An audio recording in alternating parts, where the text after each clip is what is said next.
Over the past 10 years, I've gone from being a very mediocre SDR to scaling my way to a global sales VP, and over this time, I've managed hundreds of sellers across 3 companies. My number one differentiator as a sales leader has been knowing how to teach sales reps to sell. It's helped my teams consistently finish number 1, even when changing companies and industries. It's helped me promote more than 100 sellers to higher paying roles, which is by far the best part of my job. And it all starts with the shift I made 2 years into my career that took me from the bottom of the sales floor to the top. And in this video, I'm going to break down that shift that you can make in your sales process to start blowing through your quotas and potentially doubling your income, or if you're like many of the sellers I've worked with, even more than double your income. The mistake that destroyed any chance of success early in my career was making the sales process completely about me. What did I need to learn on a discovery call? What did I need the prospect to do to progress my deal? What did I need for the prospect to figure out pricing for the deal? Literally everything was about me, which makes sense because we're inherently selfish people, but the problem is so are our buyers. Everything changed in my sales process when I stopped trying to make my own life easier and instead focused on making my prospects' life easier. I call this removing the burden, and I'll teach you how to do that across 3 key parts of the sales process, starting with step 1 in discovery. Now, I've personally been involved in thousands of discovery calls, and I've been on both the selling side and also on the buying side, and almost all of them are terrible because the discovery call usually just serves the seller. What I've found is most sellers, myself included early in my career, enter the discovery call thinking, what do I need to learn on this call to qualify that this is a real opportunity, which is a really selfish way to approach a sales conversation. A prospect enters the discovery call with their own questions. 1, does this seller actually have a solution that solves one of my biggest problems? 2, does it solve it better than alternatives? Now, I remember sitting through a ton of sales conversations with several sales training firms, ironically enough, as we were looking to pick one to help us roll out our new sales process. I sat through discovery after discovery, and they all sounded the same. I found myself, I remember thinking, how can you help me? How do you help differently than the others, and how can you prove it? Throughout the process, none of them answered those questions because they were too busy asking their own selfish questions. So it's not any wonder that we ended up actually not buying from any of them. You can lap your competitors with just one simple tweak to your discovery. Just ask your prospect, what do you want to make sure we get out of this call today? And then make sure they get it. You may have to ask some questions to provide them with what they want, which is fine, but understand first what is a win for them in the discovery call, commit to them you're going to get them that win, and then make sure that as you ask your questions that you answer theirs as well. The big shift for me was approaching discovery through the lens of what does the prospect want to get out of the meeting and how can I make sure to deliver it, instead of the selfish of what do I need to get out of this call.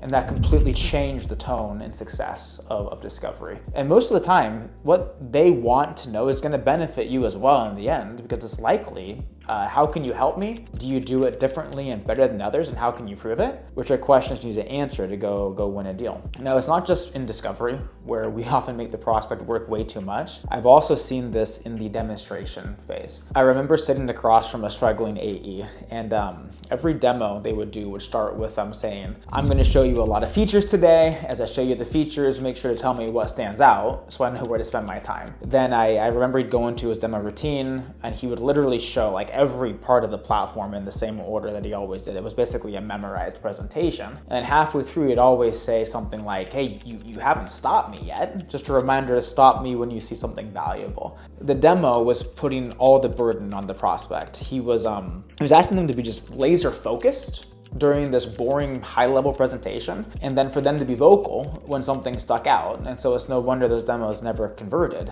But it was super helpful for me to observe so I could do the opposite. My goal was to make the demo much easier for the buyer. I wanted to remove the burden for them to understand our product in the most simple way possible. And I did this by following a very simple rule. Demo the product exactly how they would use the tool. I avoided a high-level overview, 30,000-foot view. There was no product tour. I wasn't trying to require them to imagine how it might work in their environment. I remember doing a demo for a very famous chocolate company on site with the team, actually. I had built out their a demo environment that was so close to their real use case that they asked me to transfer the project over to their account after they signed up.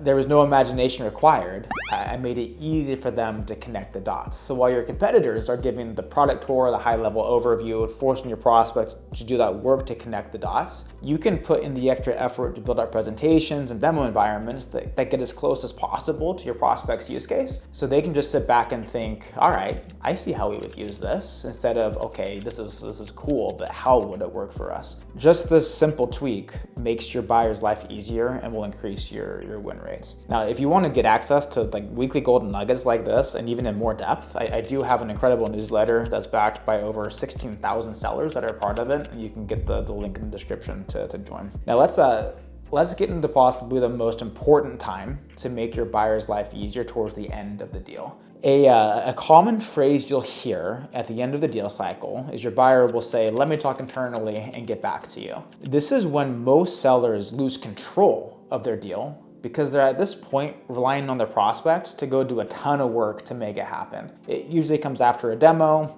maybe after pricing is shared, but it's a problem because most rookie sellers think your prospect is going to go convince everyone how to buy. But experienced sellers know that this phrase means my prospect has no idea what to do next. They may have a couple of conversations internally about our solution, but if I don't take charge now, they're going to come back to me in a few weeks with, yeah, it's a great product, but not a priority right now, or even worse, they're going to ghost me. So instead of relying on your buyer to go do a ton of work to get internal consensus to move forward, remove the burden. So when I hear this phrase, what I would say and do is, hey, yeah, it makes sense you're gonna go talk internally. We've covered a lot the last few weeks or even months. I'll help you put together a summary of what we've discussed so far so you don't have to go spend a ton of time organizing your thoughts. Now, to make sure what I put together is relevant, who are you gonna be talking to? Once they answer, I'd ask another discovery question to make sure I can really make their life easier. Out of all the things we've talked about, what do you think Linda will find the most interesting? And then I'd repeat for all the people they'll be talking to. Now I've got a good understanding of who they're talking to, what those people care about, and I can keep control of the deal by saying something like, all right, I'm gonna take what we discussed and I'm gonna put it into terms that are most relevant for Linda, Tyler, and John. I'll have this done by end of day tomorrow. Let's take 15 minutes on Friday to review my work and make sure it's accurate enough for you to take this internally. Now it's so simple, but look at what we've accomplished. One, we've made our buyer's life way easier. They don't have to go through all the emails and assets that you've shared, remember the calls you've had, and look through their notes to have their conversation summarized. And an easier life for buyers generally means happier buyers, and happier buyers obviously are generally a good thing. Two, we've kept control of the deal. Instead of waiting for them to go have the conversations that they aren't really prepared to have and then come back to you, you have a valid reason to meet with them before those conversations where you can prepare them to sell internally, which is a massive win-win. Now, just like that, you now have the blueprint that allowed me to take sales from a very painful, high friction type job where it felt like I was just an uphill battle, like pulling teeth to get money, to a job where I found buyers were excited to partner. Buyers are excited to go sign contracts and to work with us. It's a simple framework. It's not easy though to do. But the reason why it works so well is because the more you get to try it, the faster it'll be for you to implement until it becomes second nature. However, this framework alone isn't gonna be enough to make your sales happen at the optimal rate if you don't also understand the psychology behind the buyers that will allow you to adapt the framework to match the situation. So click the link in the description to enter our free sales psychology training, and I'll see you in this next video.